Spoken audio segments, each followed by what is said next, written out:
Hello and welcome back to another episode of Tiger Eye. We have a great episode for you this week, starting off with learning more about the new program for freshmen this year. Yearbook has won multiple national and state awards, so we decided that it was time to learn more about the process behind the scenes. For our last segment this week, we're taking a look outside of Ford to learn more about a local thrift store and what it does for our community. Every year, our school environment changes, with seniors graduating and with freshmen transitioning into their new schedule at Ford. But it can be hard to get acquainted. With the new Jumpstart program in place, this problem is easily fought. Jumpstart is a new program here at Ford going on since this summer. The freshman tailored program gathers in many different classrooms, with each classroom having 2 mentors and around 20 freshmen. The whole purpose of Jumpstart was to get connected, help students get connected with our school culture, with the events and activities that we've got going on, and kind of help them set up for success, for the high school experience. So in the long run, hopefully we help kickstart and jumpstart their experience in a positive way, and then that can continue on through their high school career. The Jumpstart program guides me through my freshman career by giving me good learning and studying habits and techniques to help me fully grow through these next 4 years. You get to do fun activities and ask any questions that you may have for for your essays at the end of the year or exams, stuff like that, and what you'll be doing when you get into the higher grades. It makes me really think about my future, what college or anything like that. It's like a program for freshmen, to help them get used to high school and get used to what high school is, I guess, and just transition from middle school. So when we go in, there's a few, I think it's mostly freshmen, but basically it's about what to do for high school, preparing for classes and preparing for next year's and stuff like that. Ophelia Tomas is one of the mentors of the program. So Jumpstart is kind of where we put a bunch of freshmen in a classroom, and I'm guessing they don't really speak to each other much, so we kind of just get them to get up and do activities together and have to talk to each other so that they're not super quiet and that they get to know someone new in that class and make friendships and stuff. While in the classroom, the teacher and mentor set up an exercise for the freshmen to do to break them out of their shell. One exercise in particular seemed to stand out among the others. My most enjoyable exercise that I've done in Jumpstart is probably Mrs. Mumbles, is where everyone gets in a circle in the class and you have to ask Mrs. Mumble if she's there or not. But you can't show your teeth, so everyone's mumbling, and it's really funny. We did this one, it was like a game or something, it was called Miss Mumbles. It's kind of weird, you talk to somebody in a circle, and it's like an embarrassing thing to do, but it kind of helped me get used to doing weird things in front of people. The transition from middle school to high school is a tough one, so it's great that these new students have somewhere to go, filled with other students that are going through the same thing. Good luck in what I promise will be a great high school experience. Thanks, Alex. I hope Jumpstart is helping all the freshmen find their place. At Ford, for some, that place might be yearbook class, which brings us to our next segment. Addison? Over the past 4 years, Yearbook has won 14 national awards and 25 state awards. With 4 students win 5 national awards, we decided to talk to them about the challenges of making and putting together the yearbook. So the yearbook is pretty challenging. I feel like when I wasn't in yearbook, I didn't think that it was challenging, but it is pretty challenging being in it. The deadlines are pretty quick, and you have to work really fast and kind of be on top of everything. I would say one of our big challenges is probably just getting every step in the process to flow smoothly, because there's always exceptions and well, we can't get this done because of different dates and different events and everything. And just working as a team is another thing. We have lots of separate teams, and then there's people on different teams, so it all just has to work together smoothly, and that doesn't always happen. Heidi Hevner tells us how she feels about getting second place feature photography. It makes me feel good about my skills as a photographer in Yearbook.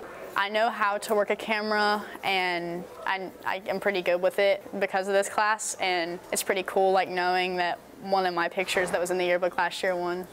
New member Alyssa James tells us why she decided to join Yearbook. Okay, so I just thought it would be a fun class to get to learn how the inner works of Yearbook look, and the inside stuff, the structure of Yearbook, and I just think I thought it would have been fun to get to work with each other and make the yearbook something special. Some people don't realize how much work goes into this class. Everyone sees us out taking pictures, or you might see us getting interviews throughout the school day, but we have to put in a lot of work selling ads to businesses outside of school, and we have to go to events outside of school. We have to write a lot, which there's a lot of trial and error in that. You write something, it gets corrected, you write it again, it gets corrected again.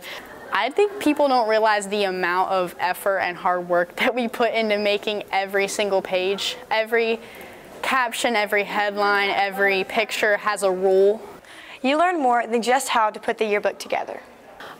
This class has honestly taught me a lot about time management. We have a lot of deadlines. How to work together and with other people, because you do have to rely on everybody to come together and make the yearbook, because if one person's slacking off, you can't, it just won't work. I believe it's helping me in English. I think they both help each other, yearbook and English, since we do a lot of writing in both, and you just learn a lot of life lessons too. So see all of their hard work pay off and get your yearbook now on yearbookforever.com. Yearbook class sounds like a lot of fun and hard work. If you're looking for a class to take next semester or next year, keep it in mind. Also, make sure that you are purchasing your yearbook before the prices go up. Getting what you want at the cheapest price is definitely the smartest choice, whether it's your clothes or your yearbook. If you're looking for a place where you can get good quality products for a low price, this next segment is for you. Thrifting has become quite the trend recently, with celebrities getting in on the act and others simply wanting to cut back on consuming more things. There are over 30 thrift shops in Catawba County, but the one we visited has a bigger mission than just providing good deals. 31 Thrift is a local thrift shop in downtown Hickory with a good cause behind it. Well, 31 Thrift and More is a thrift store that was established here in Hickory. We help in the community with food, medicine, we have a clinic. We do clothing, we do crisis ministry, and so all the money that is gained from the thrift store goes back in to all the programs of GHCCM. So we say here that it is shopping with a purpose, that you basically are going to get the blessing of being able to give while you're purchasing. Proceeds from the bought items support the food pantry in the back of the store.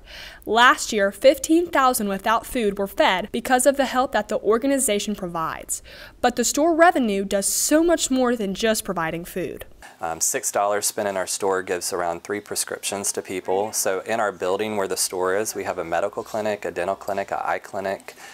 We have a pharmacy. We dispensed over $4 million in pharmaceuticals last year to people that are uninsured and can't get their medicines otherwise. So a lot of those medicines are like insulin or heart meds that are vital for someone's survival.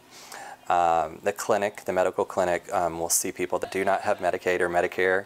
We also have help with helping people be able to sustain their home if they're at risk of having their power shut off. If you have any old items that you want to get rid of and are looking to put them in a good place with an even better cause, you can also donate at certain hours throughout the week. So to donate, you would just come to those double red doors in the back. Monday, we are 10 to 4. Tuesdays, we're 11 to 4. Friday and Saturday, we're open also for donations from 10 to 4 on Friday and 10 to 2 on Saturday. We have carts. We wheel them out to the car. We try to make it as easy as possible to donate. And by appointment, we do some pickups if it's a large donation of furniture. Volunteers are the heart of this establishment and love to put in time of their own to help out the community, to better it and themselves. When I first started volunteering, I had come in and I was a customer, and I liked what I saw. And I had some time on my hands, so I decided that I wanted to give back. I was always drawn by the window displays because they were funky and interesting, and I thought I'd see mannequins with lampshades on their heads, and I thought I got to go in there. So I came in a couple times and then eventually came in, and Ruth approached me about becoming a volunteer, and I came to an open house and I decided to start volunteering in afternoons to feel more fulfilled.